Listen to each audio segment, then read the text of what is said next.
400 people searched that ground. Police, soldiers, the National Guard, dogs, aircraft. 5 separate searches in a grid over 2 weeks. Across the woods around a reservoir in southern Vermont, they found nothing. 7 months later, 2 men out fishing walked the same ground. She was lying in the open, not buried, not hidden. On the bank of a river in plain sight, on ground 400 people had already covered. There are only 2 ways that happens. Either 400 trained searchers all walked past a body in the open, or it wasn't there when they looked. There is no third option, and there is no evidence for either one. Her name was Frieda Langer. She was the 5th person to disappear in that valley in 5 years. She was the only one they ever found.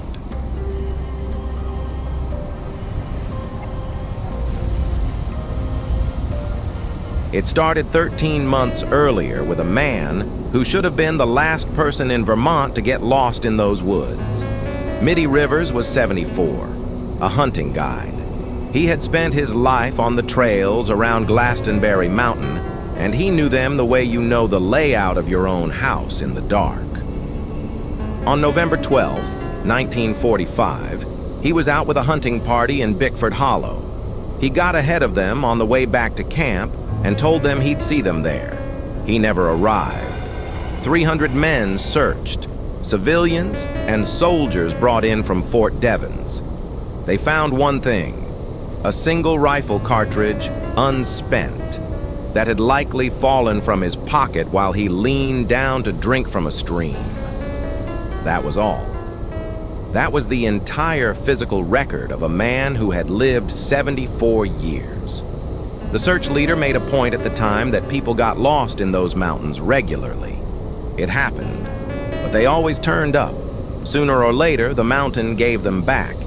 This time it didn't. Paula Welden was a sophomore at Bennington College. She worked 2 shifts in the dining hall that Sunday, went back to her dorm, changed, and told her roommate she was going out for a long walk. It was 50 degrees when she left. Unseasonably warm. She wore a red parka, jeans, and light sneakers. No gear, no map, almost no money. By nightfall, the temperature was collapsing. By the next morning, it was 9 degrees with wind. She hitchhiked out toward Route 9 and was dropped near the entrance to the long trail. And then something happens that almost never happens in a missing persons case. People saw her. A service station attendant watched her walk down the college drive. A driver picked her up and remembered exactly where he let her out.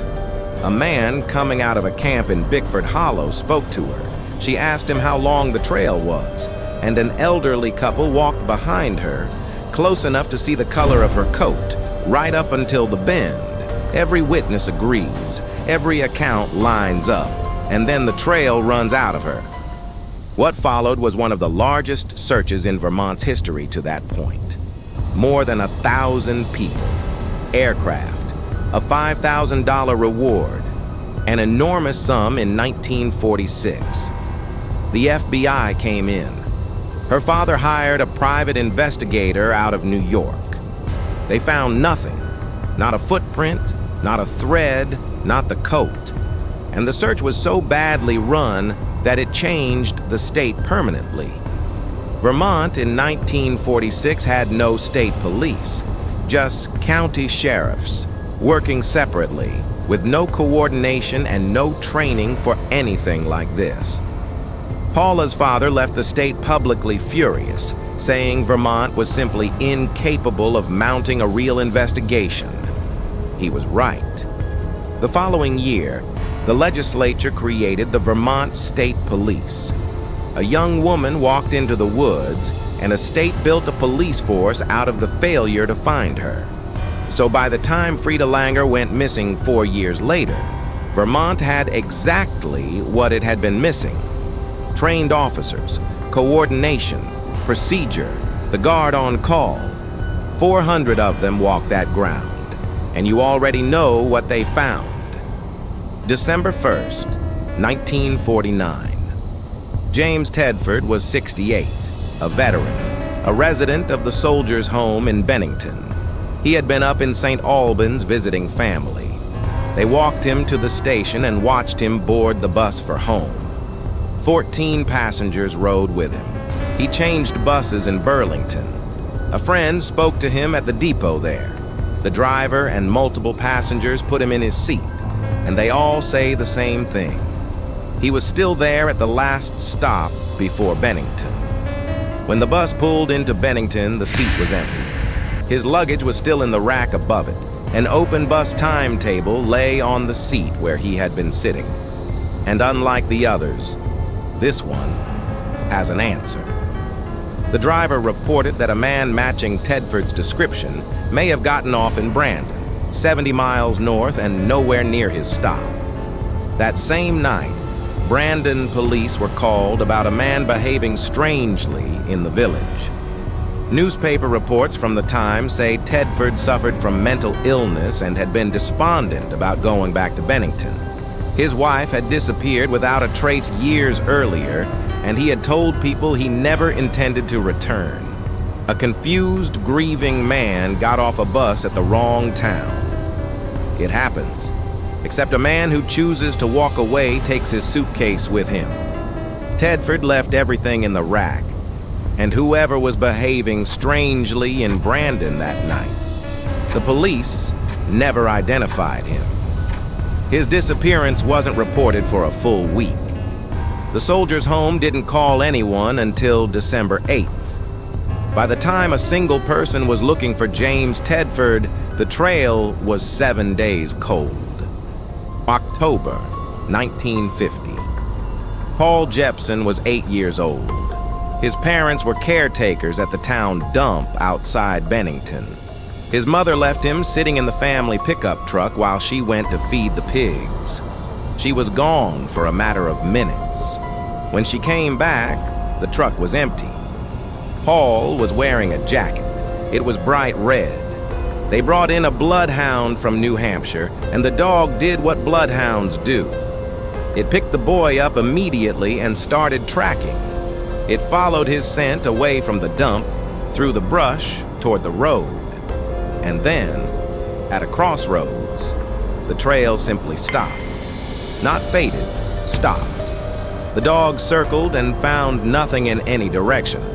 A scent trail ends like that for one reason. The person stopped walking and got into something. 16 days later, they were searching those same woods again for someone else. Frieda Langer was 53, and she was not a tourist. She was an experienced hiker and hunter who knew the Somerset area intimately. On October 28, 1950, she was out walking with her cousin near the family camp by the reservoir. She slipped and fell into a stream and soaked herself through. She told him she'd cut back to the cabin, change, and catch up. The cabin was a few hundred yards away, in daylight. On ground, she knew. She never got there. And here is where the whole thing is supposed to resolve into something ordinary. Because there's a version of these 5 stories that requires nothing strange at all. An old man dies of exposure in deep woods. A depressed teenager walks off in bad shoes as the temperature drops 40 degrees overnight. A confused veteran gets off a bus at the wrong town. A child is taken by a passing car, which is exactly what a scent trail ending at a road looks like. And a woman with a seizure disorder, soaking wet in near-freezing air, has a seizure, goes down in heavy brush, and is covered by snow. 5 separate tragedies in one small place in 5 years, connected by nothing but coincidence and a name a writer invented 40 years later. That is the reasonable explanation. And for 4 of them, it is almost certainly right. Frieda Langer is the one it cannot survive, because the seizure theory requires her body to have been where the searchers couldn't see it. And on May 12th, 1951, 2 fishermen found her exactly where they could. Go back to those 400 people. They were not neighbors with flashlights. They were the Vermont State Police, the force the legislature had built after Paula Welden, because county sheriffs could not find a girl in a red coat. That force was 4 years old. Finding a missing person in those woods was the exact thing it had been created to do. Aircraft, helicopters, dogs, 5 organized searches in a grid over 2 weeks. They walked that ground. 7 months later, she was on the bank of the Deerfield River, 3.5 miles from the camp, on the open shore. 2 men with fishing rods found her without looking for her. The institution Vermont built out of one disappearance failed on the next one. On ground it had already covered. And when they finally had her, she gave them nothing. The autopsy could not determine a cause of death. 7 months of exposure had left too little to read. They could put a name on the body. They could not tell you what killed her. She is the only one of the 5 who was ever found, and finding her made the case worse. There is one object at the center of this that has never turned up: Paula Welden's red coat. Every witness that day described it. It's the thing they all remember: the flash of red on a gray trail in December. The elderly couple watched it go around the bend. More than 1,000 people searched those woods.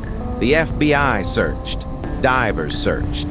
Detectives worked the case for 15 years. One of them didn't stop until 1961, 5 years after she had already been declared legally dead. Not a button, not a thread, not one red fiber in 80 years. 400 people walked the ground where Frieda Langer was lying. 1,000 walked the ground where Paula Welden's coat should have been.